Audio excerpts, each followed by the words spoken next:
ही गोष्ट आहे एका अपंग गरीब बापाची, ज्याच्या 8 वर्षाच्या मुलाला कॅन्सर झाला आहे.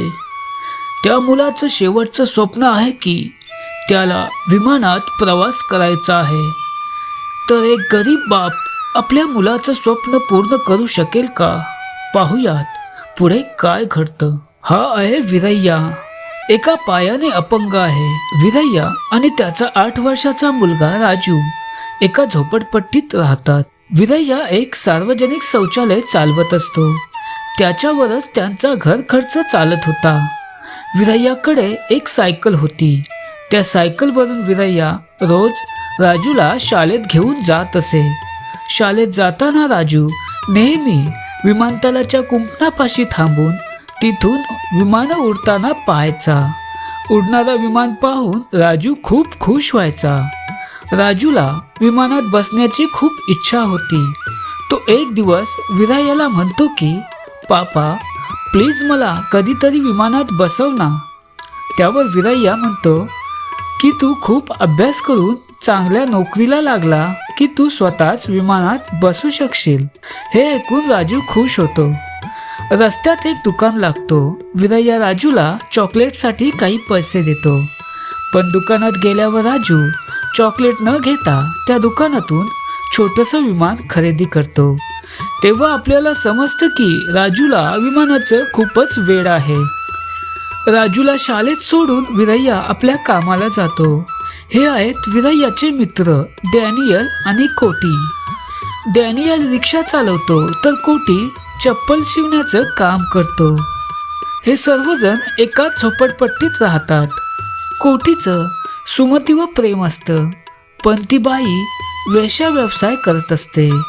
एक दिवस कोटी सुमतीला भेटून आपलं प्रेम जाहीर करतो. तेव्हा सुमती म्हणते की 1000 रुपये घेऊन ये म्हणजे मी तुझी होईन. पण कोटीकडे फक्त 200 रुपये असतात, म्हणून ती त्याला हकलून लावते. विरय्याची देवावर खूप श्रद्धा होती. तो रस्त्यात येणाऱ्या प्रत्येक मंदिराला नमस्कार करत असतो. एक दिवस राजू विचारतो की तुम्ही रस्त्यात येणाऱ्या प्रत्येक देवाला नमस्कार का करता?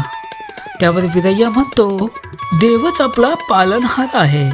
देवच आपल्याला सर्व काही देत असतो.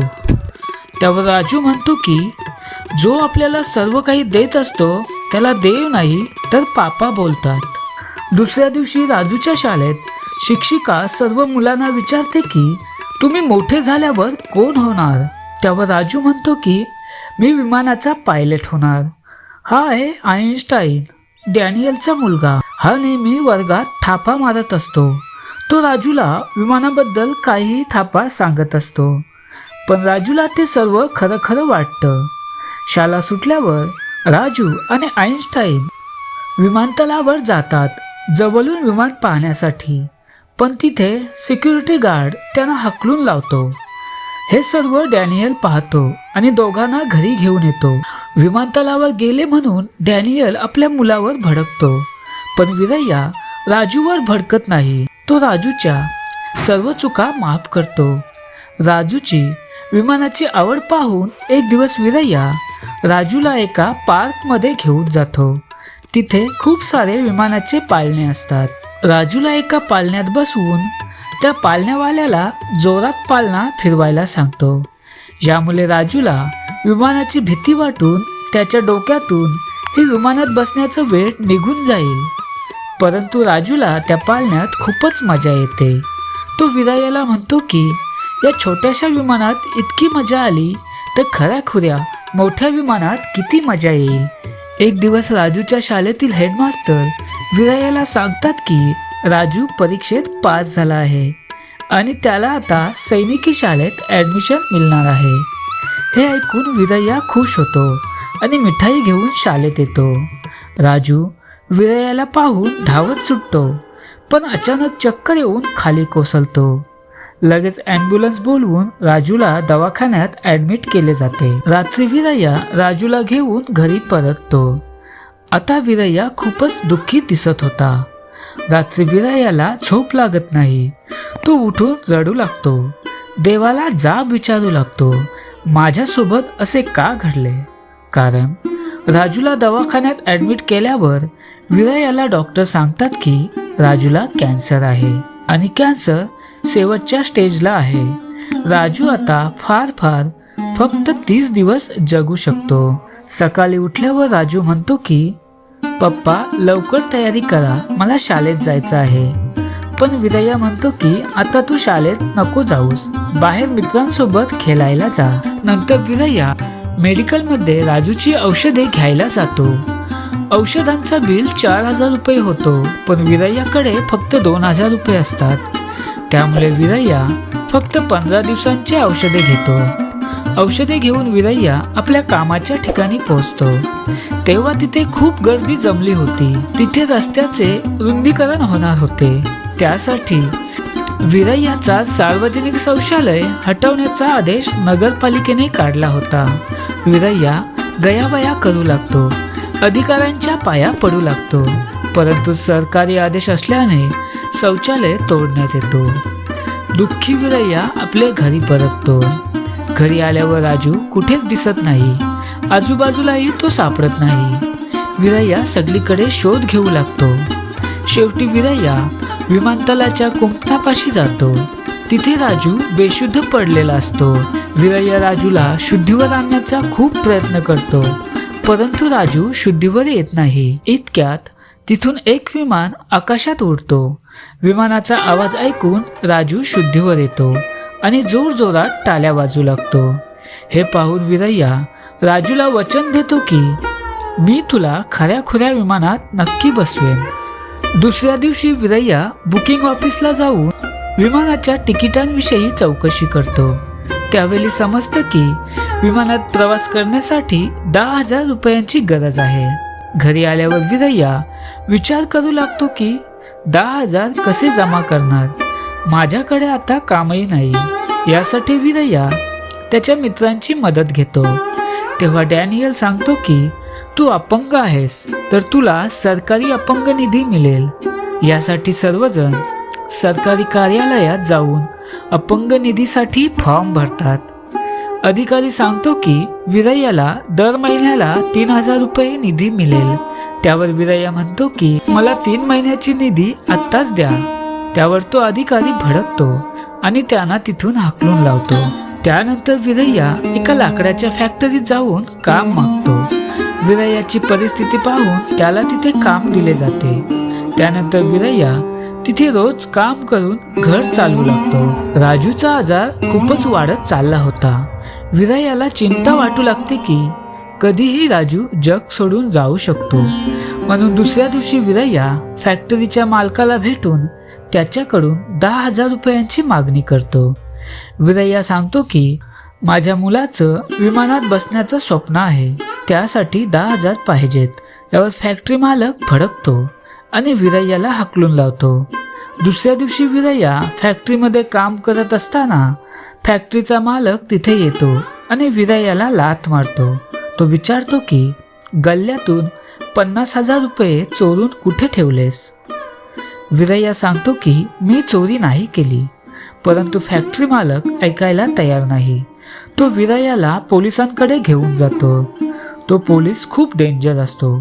तो विरयाला खूप मारहाण करतो आणि चोरी कबूल करायला सांगतो, परंतु विरया म्हणतो की मी चोरी केलीच नाही. रात्र होते. इकडे राजू वडिलांची वाट पाहत असतो. खूप उशीर झाला होता आणि राजू उपाशी होता.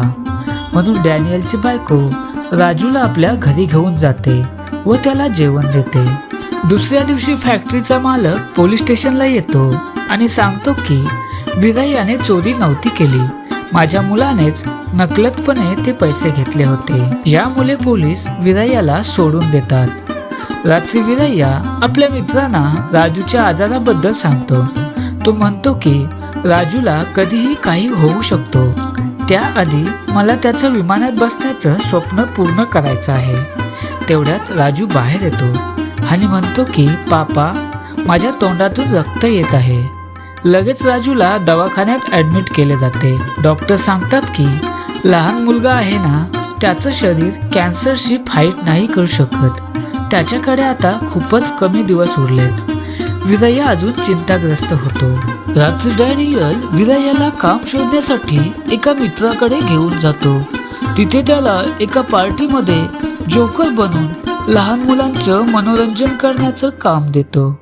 त्यानंतर विरय्या जोकर बनून त्या सर्व लहान मुलांचं खूप मनोरंजन करतो. विरय्याचं काम पाहून मालक खुश होतो आणि विरय्याला चांगले पैसे देतो. पैसे घेऊन विरय्या रिक्षाने घरी जात असताना काही टपोरी दारूच्या नशेत रिक्षाला ठोकतात आणि डॅनियल सोबत भांडू लागतात. विरय्याच्या खिशातून पैसे हिसकावून घेतात आणि मारहाण करून पळून जातात. आता मात्र विरय्या पूर्णपणे खचून जातो. तो देवाला दोष देऊ लागतो. माझ्यात नशिबात असे का लिहिलेस? पोराचं स्वप्न सुद्धा पूर्ण करू शकत नाही मी. दुसऱ्या दिवशी सरकारी माणसं विरय्याच्या झोपडपट्टीत येऊन प्रत्येकाची माहिती गोळा करत असतात. सरकारने योजना आणली होती की या झोपडपट्टीत राहणाऱ्याला प्रत्येकाला घर बांधून दिलं जाईल. यावर विरय्या घर विकण्याचा विचार करतो. तेव्हा शेजारचा एक माणूस विरय्याचं घर 10,000 विकत घेण्यास तयार होतो. विरय्या त्याच्याकडून 10,000 घेऊन आपली झोपडी विकून टाकतो. दुसऱ्या दिवशी विरय्या 10,000 रुपये घेऊन विमानाचं तिकीट काढण्यासाठी बुकिंग ऑफिसला जातो. तेव्हा तिथे समजतं की तिकिटाचे दर वाढले आहेत. आता 10,000 नाही तर 12,000 लागतील.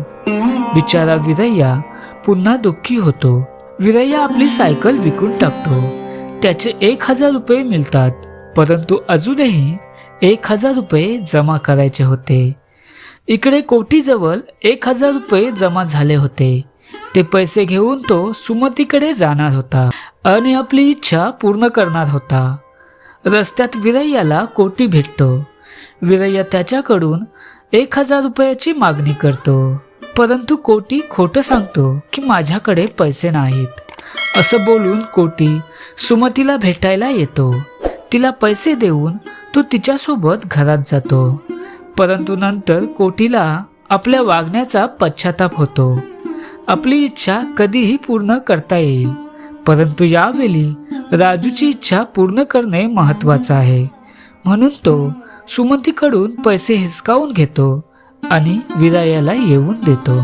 शेवटी विरय्याला विमानाचे तिकीट मिळतात. दुसऱ्या दिवशी डॅनियल विरय्या आणि राजूला आपल्या रिक्षातून विमानतळावर घेऊन जातो. विमानात बसायला मिळेल म्हणून राजू आज खूपच खुश होता.